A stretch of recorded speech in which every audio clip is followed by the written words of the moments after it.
pense que le meilleur moment de ma carrière, c'est celui que je vis actuellement. Celui qui suit au fait qu'on a fait une découverte importante, de pouvoir démontrer que le vieillissement d'une cellule est réversible. C'est là, entre les deux, qu'il y a les cellules souches embryonnaires. Ça ouvre des portes assez énormes. Je m'appelle Jean-Marc Lemaitre, je suis directeur de recherche à l'INSERM et je dirige une équipe à Montpellier qui s'intéresse aux mécanismes du vieillissement. J'ai eu un parcours très atypique puisque j'ai commencé ma carrière professionnelle en tant qu'instituteur. L'été, je passais dans les laboratoires de recherche pour faire quelques stages. Depuis tout petit, je suis passionné par les sciences.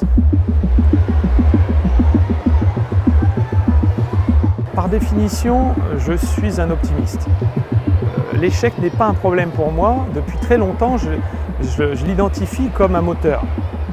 Et ça fait partie du quotidien du chercheur. Quand j'ai démarré ce projet de recherche en 2006, j'avais dans l'idée de reprogrammer des cellules de patients âgés pour les rajeunir. Et c'est effectivement ce que nous avons fait au bout de 5 ans. On va pouvoir regreffer les cellules à des patients, on les aura rajeunis, on va pouvoir compenser probablement des pathologies. Et donc peut-être même qu'un jour on pourra protéger nos cellules directement du vieillissement sur l'individu.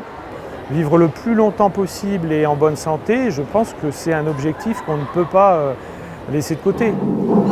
Petit à petit, la chaîne s'enroule. Moi, j'ai eu la malchance de perdre mon père assez tôt, lorsque j'étais adolescent, et puis petit à petit, on voit nos proches qui partent. Donc je pense que de pouvoir se dire qu'on peut rester le plus longtemps sur Terre, c'est avant tout une bonne chose.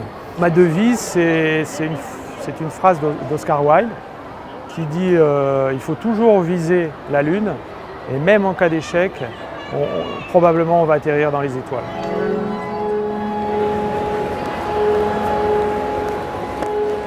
On travaille souvent 70 heures, si ce n'est plus par semaine, donc on a des petites périodes avec la famille et oui, c'est souvent des moments qu'on apprécie, de tranquillité.